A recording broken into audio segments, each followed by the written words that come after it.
கலங்கிடும் மகனே வருவாயா, இயேசு அழைக்கின்றார். கண்ணீர் துடைப்பார், மார்போடு சேர்ப்பார், மாறாது அன்பு நம் இயேசு. கண்ணீர் துடைப்பார், மார்போடு சேர்ப்பார், மாறாது அன்பு நம் இயேசு. கலங்கிடும் மகனே வருவாயா, இயேசு அழைக்கின்றார்.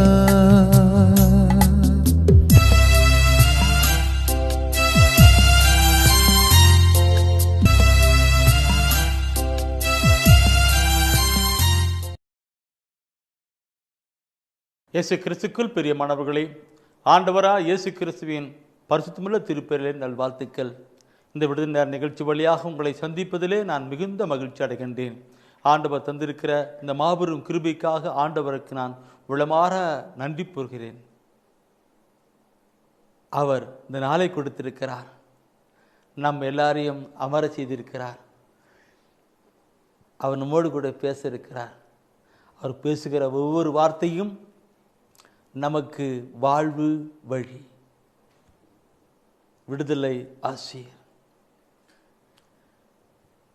அருமையான வார்த்தைகள் நம்மோடு கூட அவர் பகிர்கிறார். அதை கேட்க அவளோடு கூட காத்து கொண்டிருக்கிற நீங்கள் உண்மையிலே பேறு பெற்றவர்கள். என் அன்புக்குரியவர்களே, ஆண்டுடைய வார்த்தைக்கு நாம் அதிகமாக செவி கொடுக்கப்பட வேண்டும். அந்த வார்த்தைக்கு செவி கொடுக்கிற பொழுது எத்தனை ஒரு ஆசீர்வாதம் என்பதை குறித்து கடந்த நாட்களில் நீங்கள் கேள்வி கேட்டீர்கள். அதை கேட்ட சில சகோதரிகள் சொன்னார்கள், பிரதர், அந்த போன வாரம் கொடுத்த அந்த செய்தி எங்கள் உள்ளத்துக்கு மிகுந்த ஒரு மாற்றத்தை கொண்டு வந்தது. அவருடைய குரலுக்கு செவி கொடுக்கிற பொழுது வருகிற ஆசீர்வாதம் எவ்வளவு சாவுண்டு கொடுத்தீங்க, என்னுடைய மனக்கண்களை திறந்து கொடுத்தீங்க, அறிவு கண்களை திறந்து கொடுத்தீங்கன்னு சொன்னாங்க. நான் சொன்னேன், செய்தது நான் அல்ல அவர், செய்தது நான் அல்ல அவர், அவர்தான். நானும் ஒரு காலத்தில் கண்ணிருந்தும் காணாமலும் காதிருந்தும் கேளாமலும் உள்ளத்திலே உணராமலும் மனம் மாறாமலும் வாழ்ந்து கொண்டிருந்தேன். ஆண்டவர் தெய்வீக கிருபை தானே என்னை இழுத்து மாற்றி இப்படி செய்து கொண்டிருக்கிறது. என் அன்புக்குறவர்களே, கடந்த மார்க்கிலே அந்த ஆண்டவருடைய வார்த்தை கீழ்ப்படி வார்த்தையை மொத்தம் பார்த்தமல்ல, நாம் தொடர்ந்து கீழ்ப்படி செயல்படுகளாக இருக்கப்பட வேண்டும். கடந்த நாட்களிலே ஆவிக்குரிய வளர்ச்சியை குறித்து நாம் சிந்தித்தோம். அந்த ஆவிக்குரிய வளர்ச்சி, அதாவது ஆவிக்குரிய அலங்காரம் என்று பார்த்தோம். அந்த ஆவிக்குரிய அலங்காரம், இந்த ஆவிக்குரிய வளர்ச்சி, இந்த ஒவ்வொரு கருத்துமே நம்முடைய வாழ்க்கைக்கு தொடர்ந்து போய்கிட்டே இருக்கும். இந்த மாதம் முழுதுமாக நான் ஆவிக்குரியதே பேசலாம்னு நினைக்கிறேன். தூயான் உணர்த்துக்கிட்டு இருக்கிறார். நாம் அப்போ படிக்கும் பொழுது தான், இறைவசன வார்த்தையை பார்க்கிற பொழுது தான் நாம் எங்கே இருக்கிறோம் என்று தெரியும், எங்கே இருக்கிறோம் என்று தெரியும்.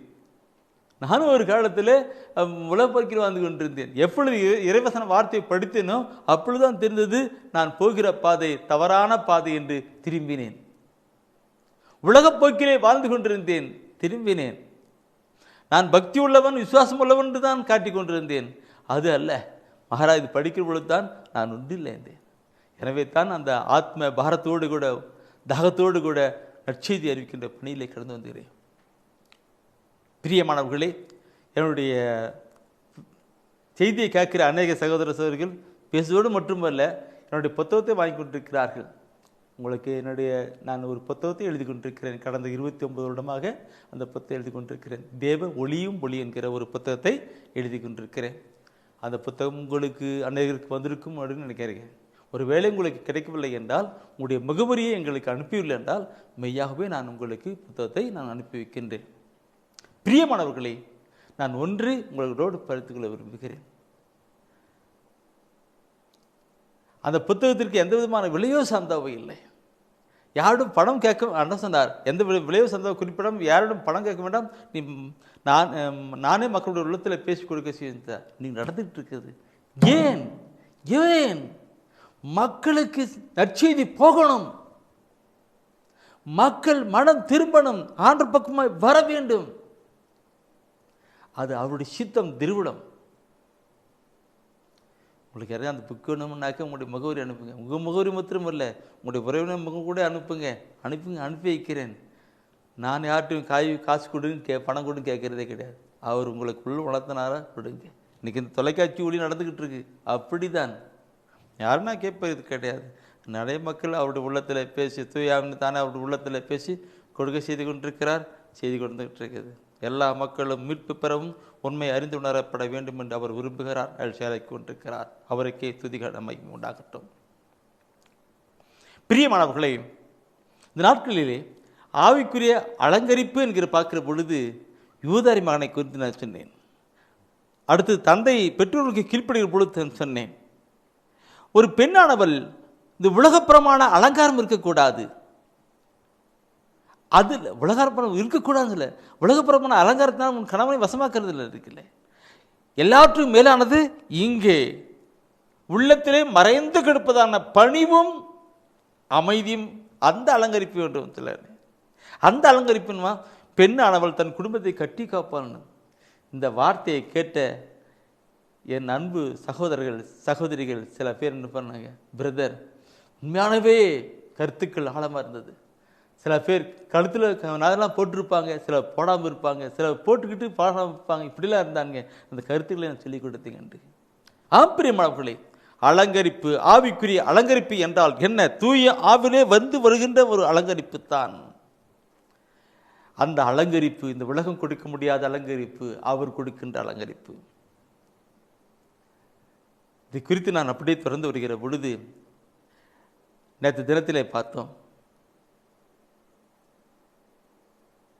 திருமண விருந்துக்கு அழைக்கப்படுகிற ஒரு உவமை குறித்து நான் பார்த்தோம்.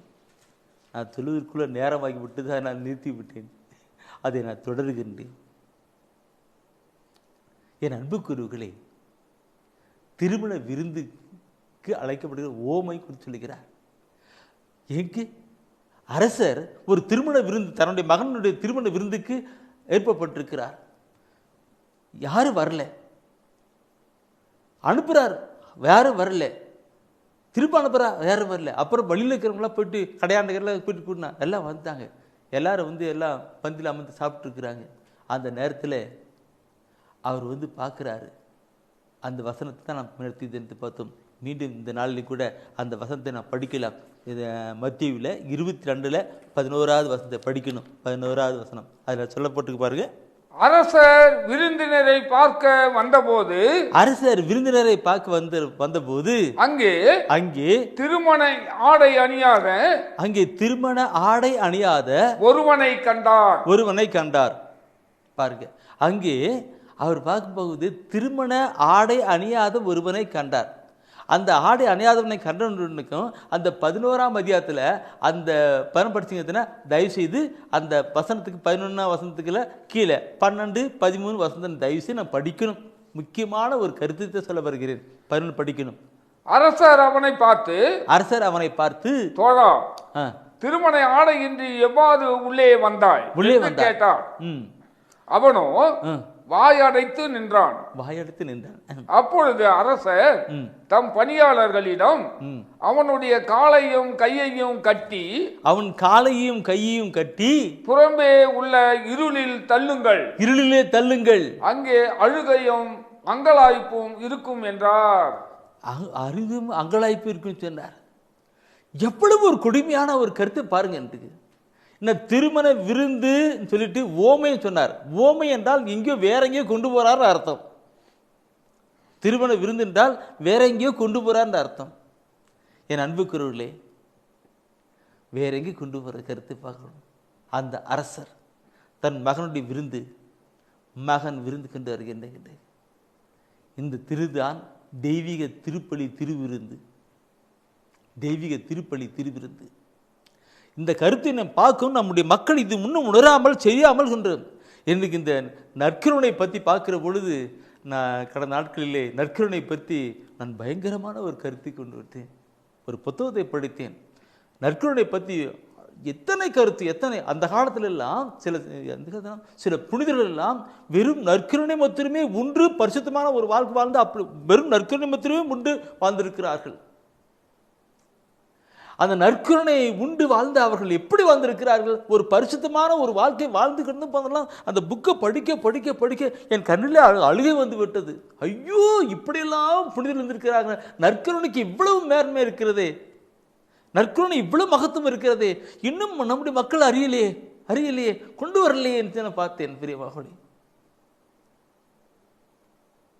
நான் பார்க்கிறேன் என் அன்பு குரலே, அந்த திருவிருந்து பார்க்கிற பொழுது 1 கொரிந்தியர் தயவுசெய்து எடுக்கணும். 1 கொரிந்தியர்ல இப்போ எப்படி நாம் படித்தோமோ அதே மாதிரி அங்கே கூட ஒரு கருத்து சொல்லப்பட்டிருக்கிறது.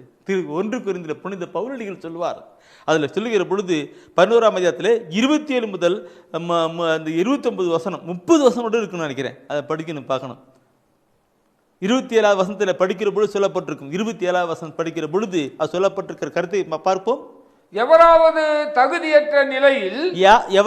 தகுதியற்ற நிலையில் இந்த அப்பத்தை உண்டால் அல்லது ஆண்டவரின் கிண்ணத்தில் பருகினால், ஆண்டவருடைய கிண்ணத்திலே பருகினால் அவர் ஆண்டவரின் உடலுக்கும் இரத்தத்திற்கும் எதிராக குற்றம் புரிகிறார் சொல்லப்பட்டிருக்கிறது.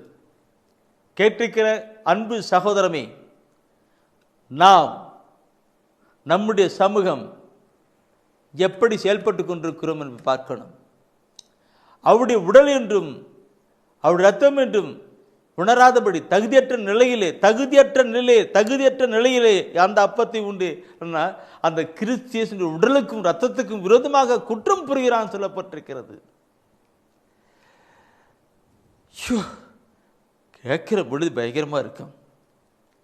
அந்த வசனம் சொல்லிட்டு இருக்கு. அப்படி முன்னாடி அந்த அடுத்து சொல்லப்பட்டிருக்கும். அந்த 27 படிச்சுங்க தனக்கு குற்றம் புரியாது, கிறிஸ்துவனுடைய உடலுக்கு ரத்த குற்றம் புரியான்னு சொல்லிவிட்டு அடுத்து 30வது அந்த 29 வருஷம் சொல்லப்பட்டிருக்கிற வார்த்தை படித்து பாருங்க. அப்போ 29 வருஷம் படிச்சீங்கன்னாக்க அப்போ தெரியும் அங்கே திருமண விருந்துக்கு கட்டி எப்படி தள்ளப்பட்டான்ற ஒரு கருத்தோடு கூட இது கொண்டு வருவதை பார்க்க முடியும். ஏனெனில் ஆண்டவருடைய உடல் என உணராமல், ஆண்டுடைய உடல் என்று உணராமல் உண்டு பருகுகிறவர்கள் தம் மீது தண்டனை தீர்ப்பையே வருவித்துக் கொள்கிறார். தண்டனை தீர்ப்பத்தையே வருவித்துக் கொள்கிறார் சொல்லப்பட்டிருக்கு. அங்க நற்கருணை எடுக்கல, நன்மை எடுக்கல, தீமை தான் எடுத்துக்கிட்டு போகிற ஒரு நிலை உண்டாயிட்டு இருக்கு. தீமை தான் எடுக்கும். பார்க்கணும் பிரியமாக்களே, பார்க்கணும். அங்க நற்கருணை எடுக்கல, நல்ல நன்மையை வாங்கல, தீமை தான் எடுத்துப்பட்டிருக்கும். தம்மீது தண்டனை தீர்ப்பையே வருவித்துக் கொள்கிறான்னு சொல்லப்பட்டிருக்கிறது. அந்த வருவித்துக் கொள்கிறான்னு சொல்லப்பட்டிருக்கு. அந்த அடுத்த அந்த 29 வசனத்தை அடுத்த 30 வசனத்தை படிக்கும்போது சொல்லப்பட்டிருக்கும். இதனால் அன்றோ சொல்லப்பட்டிருக்கும். இதனால் தானே உங்களில் பலர் வலுவற்றோராயும் உடல் நலமற்றோராயும் இருக்கின்றனர். மற்றும் பலர் இறந்து விட்டனர். என் அன்புக்குரியவர்களை பார்க்கணும். நற்கருணை இன்றைக்கு எந்த நற்கருணைக்கு நாம் பருகும் பொழுது அந்த ஆடை அணிந்திருக்கப்பட வேண்டும். திருமண ஆடை அணிந்திருக்கப்பட வேண்டும். அந்த விருந்துக்கான ஆடை அணிந்திருக்கப்படும். திருமண ஆடை அணியாத நிலையை பார்க்கிறோம். திருமண ஆடை அணிந்திருக்கணும். அந்த திருமண ஆடை என்ன? அதுதான் பரிசுத்தம். ஆத்மீக வாழ்க்கையிலே ஒரு பரிசுத்தம் தகுதி, அதுதான் தகுதி. உள்ளத்திலே, உடலிலே, சரீரத்திலே, ஆன்மாவிலே ஒரு தகுதியோடு கூட வந்து அதை எடுக்கணும். இது விசேஷமான ஒரு அலங்கரிப்பின் காரியங்களை பார்க்கிறோம் பெருமகளே. இந்த கருத்தை பார்க்கிற பொழுது அந்த நிலையின் அந்த திருவிருந்தில் நாம் பங்கு பெறுகிற நிலையை கடந்து வருகிற பொழுது என்ன நடக்கும் என் அன்புக்குரியவர்களே? சாதாரணமான நிலை என்று அந்த நிலை அல்ல, சாதாரண இல்லை. அந்த கருத்தை நான் பார்க்கும்போது இது யோவான் எடுத்து பார்க்கும் பொழுது அங்கே புனித பவுல் அங்கே அப்படி சொன்னார் அல்லவா? இங்கே ஆண்டவராக இயேசு கிறிஸ்து யோவான் நற்செய்தியிலே சொல்லுகின்ற கருத்தை பார்க்கணும். 6ஆம் அதிகாரத்திலே பார்க்கிற பொழுது 6ஆம் அதிகாரத்தில் எடுங்க, அதை திருவிருந்தை பற்றி சொல்லப்பட்டிருக்கும். அவருடைய 6ஆம் அதிகாரத்திலே 54, 55, 56 படிக்கலாம். எனது சதையை உண்டு என் சதையை உண்டு என் ரத்தத்தை குடிப்பவர் என் ரத்தத்தை குடிக்கிறவர்கள் நிலை வாழ்வை கொண்டுள்ளார். நிறை வாழ்வை கொண்டிருக்கிறார்கள். நானும் அவரை இறுதி நாளில் உயிர்த்தெழ செய்வேன். நானும் அவரை இறுதி நாளில் உயிர்த்தெழ செய்வேன். எனது சதை உண்மையான உணவு, என் சதை உண்மையான உணவு, எனது ரத்தம் உண்மையான பானம். என் ரத்தம் உண்மையான பானம். எனது சதையை உண்டு என் சதையை உண்டு எனது ரத்தத்தை குடிப்போர் என்னோடு இணைந்திருப்பர். என்னோடு கூட இணைந்திருக்கிறார்கள். நானும் அவர்களோடு இணைந்திருப்பேன். எத்தனை அருமையான கருத்துக்களை பார்க்கணும் பிரியமானவர்களே, எத்தனை அருமையான கருத்துக்களை. இதுதான் கொண்டு வருகிற கருத்து. இது இல்லாமல் நிலையை பார்க்கும் பொழுது எப்படி இருக்கும், எப்படி இருக்கும்? அந்த ஆடை, அந்த ஆடை இந்த உலகப்புறமான ஆடை அல்ல, ஆத்மீகத்திலே பரிசுத்தமான ஒரு ஆடை. ஆத்மீகத்திலே பரிசுத்தமான நிலையிலே கடந்து வரணும். அதான் சொல்லும்போது நல்ல பாவசியத்தை நன்மையிடா சொல்லுவாங்க. நல்ல பாவசியத்தை பண்ணிட்டு வந்து நற்கண்டு எடுங்க சொல்லுவாங்க. நல்ல பாவசியத்தை தான் பரிசுத்தப்படுத்துகிற ஒரு நிலை. இந்த நிலை நம்மிலே நம் சமூகத்திலே எப்படி போய் கொண்டிருக்கிறது? கேட்டுக்கொண்டிருக்கிறேன் அன்பு சகோதரமே, நீங்கள் கேட்டுவிட மட்டும் நின்று விடக்கூடாது. அது நம்முடைய வாழ்க்கையிலே கொண்டு வரணும், அதை அடுத்த கொண்டு போகணும். இப்படிப்பட்ட ஆடை நமக்கு கொண்டு இருக்குதா? பரிசுத்தமான ஒரு ஆடை இருக்கிறதுக்கா? இந்த பரிசுத்தமான ஒரு ஆடை குறித்து, அந்த திருவிழுந்த ஆடை குறித்து இந்த தெய்வீக திருப்பலி, இந்த இது திருவெளிப்பாட்டிலே கடைசி அதிகாரம், இந்த திருவெளிப்பாட்டிலே 3ஆம் அதிகாரத்தில் 4வது அதிகாரத்தில், திருவெளிப்பாட்டு கடைசி அதில் 3ஆம் அதிகாரத்தில் 4வது வசனத்தில் சொல்லி கொடுப்பார். என்ன சொல்லுவார் பாருங்க, அது சொல்லுவார், அந்த ஆடை எப்பேற்பட்ட ஆடைன்னு. தங்கள் ஆடைகளை கரைபடுத்தி கொள்ளாத சிலர் சர்தையில் உள்ளனர். அவர்கள் வெண்ணாடை அணிந்து என்னுடன் நடந்து வருவார்கள். அவர்கள் அதற்கு தகுதி பெற்றவர்களே. பார்த்துக்கிட்டு அவர்கள் அந்த ஆடை வந்துட்டு கரைப்படுத்தி கொள்ளாதவர்கள், ஆத்மாவிலே கரைப்படுத்தி கொள்ளாதவர்கள், பரிசுத்தமான ஒரு வாழ்க்கை வாழ்கிறவர்கள். அவர் என்னோடு கூட நடந்து வருவார்கள். முன்ன படித்தோம், அவர்கள் என்னோடு கூட இணைந்து இருப்பார்கள் என்று. அவளை வீழ்த்தல செய்வேன்னு சொன்னார். சிந்திக்கணும் பிரியமானவர்களே, சிந்திக்கணும். அப்படிப்பட்ட நிலை பார்க்கும் பொழுது அந்த 4ஆம் வசனம் படிச்சும் அல்லவா, 5ஆம் வசனத்தை படித்து பார்க்கும் பொழுது சொல்லப்பட்டிருக்கும், வெற்றி பெற்றோர் இவ்வாறு வெண்ணாடை அணிவிக்க பெறுவர். வெற்றி பெற்று இவ்வாறு வெண்ணாடை அணிவிக்க பெறுவர். வாழ்வின் நூலிலிருந்து அவர்களின் பெயர்களை நீக்கிவிட மாட்டேன். அவருடைய பெயரை நீக்கிவிட மாட்டேன். வாழ்வின் நூலிலிருந்து அவருடைய பெயரை நீக்கிவிட மாட்டேன். இந்த கருத்தை மொத்தம் நான் தனியாக ஒரு நாளைக்கு பிரசங்கம் செய்யலான்னு நினைக்கிறேன். ஆண்டு சித்தமானால் அவர் நடத்துவேன். இது குறைவான நேரத்துக்கு முடிவிட பயங்கரமான கருத்தாக இருக்கிறது. பார்க்கணும் பிரியமானவர்களே, நம்முடைய வாழ்க்கையிலே இந்த அலங்கரிப்பு, அந்த வெண்ணாடை, அந்த வஸ்திரம், அந்த ஆடை இருக்கிறதான்னு பார்க்கணும். பரிசுத்தமானவர்களை பார்க்கணும். அது இல்லா தகுதியற்ற நிலையிலே போய் சென்று எடுத்தார். தகுதியற்ற நிலை, அந்த ஆடை அணியாமல் திருவிருந்து ஆடை அணியாமல், வெண்ணரை ஆடை அணியாமல், பரிசுத்தம் இல்லாமல் அங்கே போய் பண்ணால் நடக்கிற காரியங்கள் எத்தனை. அதுதான் அங்கே உவமை சொல்லப்பட்டிருக்கிறது. அப்போ கெடுக்கணும். ஒவ்வொன்று நாம் சிந்திக்கிற பொழுது ஆவிக்குரிய அலங்கரிப்பு என்று பார்க்கிறோம் பிரிமகளே. ஆவிக்குரிய அலங்கரிப்பு என்று பார்க்கிற பொழுது பிரிமலை தெய்வீக திருவிழத்தை நாம் வாசித்து சிந்தித்து தியானத்தை கடந்து வரலாற்கப்பட வேண்டும். வார்த்தை, மனுவுரு, ஆவி. வார்த்தை, மனுவுரு, ஆவி, இந்த மூன்றும் இணைந்து தான் ஒரு ஆவிக்குள் நிலைப்பட்டு இருக்கிறது. Price the Lord. சார், இந்த ஆவிக்குரிய நிலையிலே நாம் வளர்ச்சி அடைவதை குறித்து நாம் சிந்திக்கும் இருக்கிறோம். நாம் ஆவிக்குரிய வாழ்க்கையிலே வாழ்ந்து, இப்படிப்பட்ட வாழ்க்கையிலே வாழ்ந்து வளர்ச்சி அடைப்பட்ட நிலையில் இருக்கிறோம். அதை குறித்து நாம் சிந்திக்க இருக்கிறோம். Price the Lord. நாங்கள் தொலைக்காட்சியை பார்த்து கொண்டிருக்கிற நீங்கள், உங்களை அன்போடு கூட நான் கேட்டுக்கொள்ளுகிற ஒரு வார்த்தை உண்டு. ஆவிக்குரிய நிலையிலே நான் கடந்து செயல்பட்டு கொண்டிருக்கிறேன். உண்மையாகவே நற்செய்தி அறிவிக்கின்ற பணிகள் பார்க்கிற பொழுது அது விரோதமாக இருக்கிறது.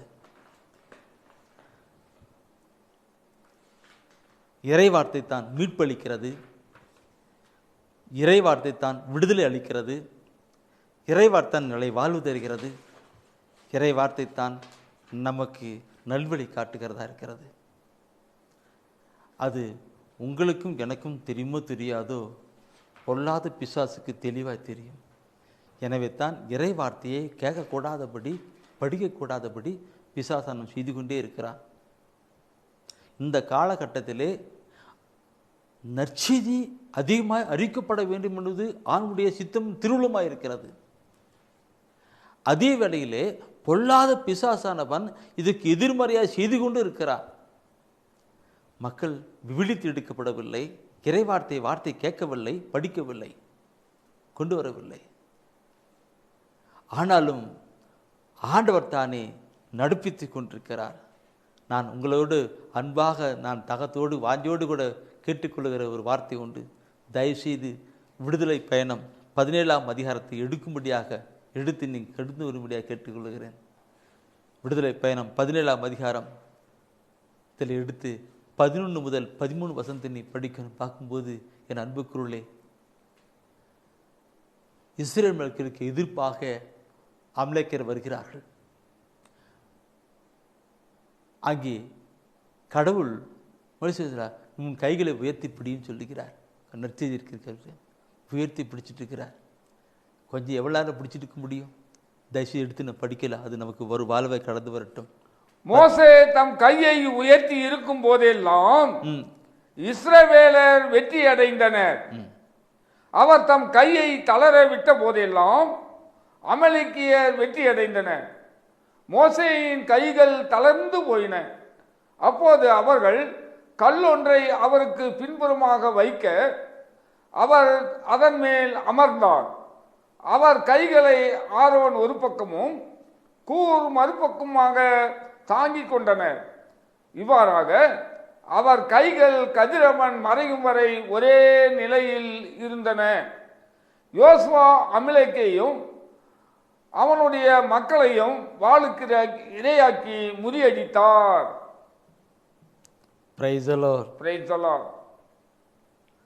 பிரியமானவர்களே, நற்செய்தி அறிவிக்கின்ற காரியத்தை நான் இருக்கிறேன். இதனால் பிசாசை வென்றுக்கிட்டு போயிட்டு இருக்கிறேன். ஆனாலும் மனிதன் தானே நான், பலவீனமானவன் தானே நான், உலகத்தில் வாழ்ந்து கொண்டிருக்கிறவன் தான், உலகத்தில் இருக்கிறவன் தானே. எனவே சில வேளையிலே தளர்ந்து சோர்ந்து போகிற நிலை உண்டு, பொருளாதார தேவைகள் உண்டு. நீங்கள் செபிக்கணும். உங்களோடு தாழ்மையோடு கூட நான் கேட்டுக்கொள்வது, இந்த ஊழியத்தை, இந்த நற்செய்தியை பார்க்கிற நீங்கள் உங்கள் தனிப்பட்ட நேரத்திலே, குடும்ப நேரத்திலே கொஞ்சம் எனக்காக ஜெபியுங்கள்.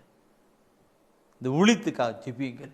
இந்த ஊழியத்தை ஜெபத்தினாலும் காணிக்கினாலும் தாங்குங்கள். ஆரோனை போல கூரை போல என்று சொல்லுகிறது. ஆரோன் கூர். ஜெபமும் காணிக்கினாலும் இந்த ஊழியத்தை தாங்கள். இது எனக்கு பெருமைக்காக அல்ல, ஆண்டவருடைய மகிமைக்காக, ஆண்டவருடைய வார்த்தை எல்லா மக்களுக்கும் செல்வதற்காக நீங்கள் செயல்படுங்கள். அது உங்களுக்கு மிகுந்த ஒரு ஆசீர்வாதமாக மாறும். நீங்கள் நற்செய்திக்காக நீங்கள் செயல்படுகிற பொழுதெல்லாம் உண்மையாகவே நீங்கள் என்னோடு கூட இணைந்து நற்செய்தி அறிவிக்கிற ஒரு நபராக இருப்பீர்கள். பிலிப்பியரில் 4ஆம் அதிகாரத்தில் 3ஆம் வசனம் சொல்லப்பட்டிருக்கிறது. புனித பவுல் சொல்லுவார், அவர்கள் என்னோடு கூட நற்செய்தி பணியிலே போராடினார்கள். அவர் என்னோடு கூட நற்செய்தி பணியிலே போராடினார்கள். எனவே அவருடைய பெயர்கள் வாழ்வோர்களில் எழுதப்பட்டிருக்கிறது என்று சொன்னார்கள். ஆம் பிரியமானவர்களே, நீங்கள் என்னோடு கூட இணைந்த நற்செய்தி ஊழியத்துக்காக, ஆண்டவர் ஊழியத்துக்காக நீங்கள் ஜெயிப்பதிலும் காணிக்கையிலும் தாங்குகிற பொழுது உண்மையாக உங்களுடைய பெயர்கள் வாழ்வோர் நூலே எழுதப்பட்டிருக்கும். அந்த வாழ்வோர் நூலில் பெயர் எழுதப்படுவது எதற்காக வாழ்வு நூலே? திருவெளிப்பாட்டில் 21ஆம் அதிகாரம் 27ஆம் வசனம் வாசிக்கிற பொழுது அந்த வாழ்வு நூலில் பெயர் எழுதப்பட்டவர்கள் விண்ணகத்தில் நுழைவார்கள் என்று.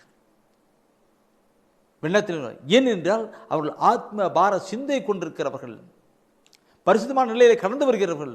எனவே அவருடைய பெயர் வாழ்வில் எழுதப்பட்டிருக்கிறது, அவர்கள் விண்ணகத்தை சொல்லுவார் என்று. இப்படிப்பட்ட பாக்கியத்தை நீங்கள் பெற வேண்டுமென்றால் தயவு செய்து உங்களை அன்போடு நான் கேட்டுக்கொள்ளுகிறேன். எனக்கு இந்த ஊழியத்துக்காக நீங்கள் செபியுங்கள். ஆண்டவர் உங்களுக்கு உணர்த்துகின்ற காணிக்கையால் தாங்குங்கள். நாம் இப்பொழுது ஒரு நிமிடம் கண்களை மூடி நாம் ஆண்டவர் கண்களை ஒப்பு கொடுப்போமா? ஆண்டவர்களை ஒப்பு கொடுக்கலாம். அலங்கரிப்பு என்கின்ற நிலையை பார்க்கிறோம். அந்த அலங்கரிப்பு நிலையோடு கடந்து போகிற ஒரு நிலையாக இருக்கட்டும். ஒவ்வொரு வார்த்தையும் நமக்கு உள்ளத்தை, மனமாற்றத்தை கொண்டு வந்து கொண்டு வந்து அவர் கொடுக்கிற அலங்கரிப்பிலே நம்மை நடப்பிக்கதா இருக்கிறது. ஆளுகை செய்யும் ஆவியானவரே, பலியாய் தந்தேன் பரிசுத்தமானவரே.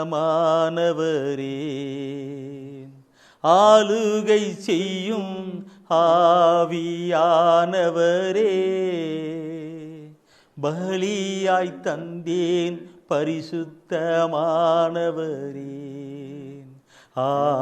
ஆவியானவரே,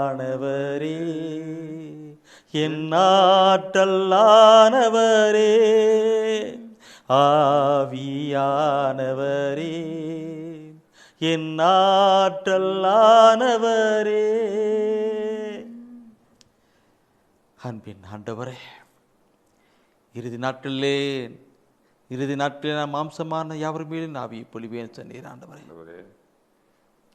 உம்முடைய வசன வார்த்தையை கேட்டுக்கொண்டிருக்கிற ஒவ்வொரு மக்களும் உங்களுடைய கொடுக்கிற அலங்கரிப்பு அவர்களுக்கு கடந்து வரட்டும்.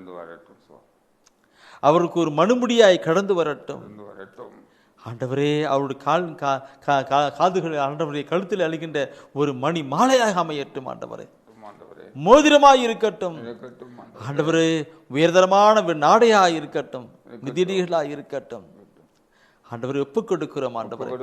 இந்த உலகம் கொடுக்க முடியாத நிலையிலே அவருக்கு அந்த அலங்கரிப்பை தாரும். இதனால் அவர்களும் அவருடைய குடும்பத்தாரும் ஆசீர்வதிக்கப்பட்ட பிள்ளைகளாய் இருக்கட்டும், உண்மையிலே வாழ்கிற பிள்ளைகளாய் இருக்கட்டும். ஒப்புக் கொடுக்கிறோம் ஆண்டவரே, ஒப்புக் கொடுக்கிறோம். வெளிவேடத்துக்கு இல்லாதபடி உள்ளத்தின் ஆழத்திலே நம்முடைய தூய அலங்கரிப்பிலே வாழ்ந்து வளர்கின்ற பொழுது உமக்கு சாட்சியுள்ள பிள்ளைகளாய் இருக்கிறதுக்காக நன்றி செலுத்துகிறோம் ஆண்டவரே. இந்த செய்தியை கேட்டுக்கொண்டிருக்கிற ஒவ்வொருவரையும் தனித்தனி விதமாக நீர் ஆசீர்வதி ஆண்டவரே, ஆசீர்வதி ஆண்டவரே. அன்பின் ஆண்டவரே, இதோ வேளையிலே தொலைக்காட்சி முன் அமர்ந்து கண்ணீரோடு, கவலையோடு, துக்கத்தோடு, வேதனையோடு, பிரச்சனையோடு இருக்கிற உம்முடைய பெண்களை நீர் கண்ணோக்கி பார்க்கும், கண்ணோக்கி பாரும் ஆண்டவரே. ஏனெனில் நீர் மனதுருகிற தேவன். யாரெல்லாம் கண்ணீர் விட்டு கதறுகிறார்களோ அவர்களுக்காக நீர் மனதுருகிற கடவுள். நீர் அவர்கள் மீது மனதிறங்கி அவளை ஆசீர்வதி ஆண்டவரே. அவருடைய பிரச்சனை, போராட்டம், கவலை என்ன இருக்கிறதோ அதெல்லாம் மாற்றுங்க ஆண்டவரே. உம்மால் முடியாதது ஒன்றுமே இல்லை ஆண்டவரே, உம்மிடம் இல்லாதது ஒன்றும் இல்லையே சுவாமி. ஒப்புக் கொடுக்கிறோம். அவள் தேவையில்லாம் நீ சந்திப்பீராக, அவளை ஆசீர்வதிப்பீராக. ஆவிக்குரிய அலங்கரிப்பு, ஆவிக்குரிய அலங்காரம் என்கிற அந்த செய்தியை வெளியிடுவதற்கு பண உதவி செய்த அன்பு சகோதரை நினைத்து பார்க்கிறேன். கந்திக்குப்பம் சகோதரர் ஈசாக், அவருடைய மகனுடைய திருமண காரியத்து சிறப்பாக நடந்தது. ஆண்டவருக்கு நான் நன்றி செலுத்துகிறேன், அதற்கு காணிக்கையாக்குகிறேன், செய்தியை விடுவதற்கு நான் பண உதவி செய்கிறேன் என்று கொடுத்திருக்கிறார்கள். ஆண்டவரே, அவரையும் அவருடைய குடும்பத்தையும் ஆசீர்வதியும், அந்த திருமண தம்பதிகளை ஆசீர்வதியும் ஆண்டவரே. அவர்கள் ஆண்டவர் நீ கொடுக்கிற அலங்கரிப்பினாலே வாழ்ந்து வளரும்படியாக செய்வீராக. உம்முடைய ஆவியானவர் ஒவ்வொருவரையும் நிரப்பி வழிநடத்தட்டும். எங்களுக்காக மரித்து, எங்களுக்காக உயிர்த்து, எங்களுக்காக வாழ்ந்து கொண்டிருக்கிற இயேசு கிறிஸ்துவினுடைய பரிசுத்த திருப்பலில் ஜெபிக்கிறோம். எங்கள் உயிருள்ள நல்ல தந்தையே, ஆமென். வாழ்க ஆண்டவரும் உடனே, பெண்களிலே நீர் பேரு பெற்றீரும் மகனும் வாழியவே. பரிசுத்த மரியாயே எங்கள் பரமனின் தாயாரே, பாவிகள் எங்களுக்காய் பரமனை மன்றாடும். இப்போதும் நீர் மன்றாடும், எப்போதும்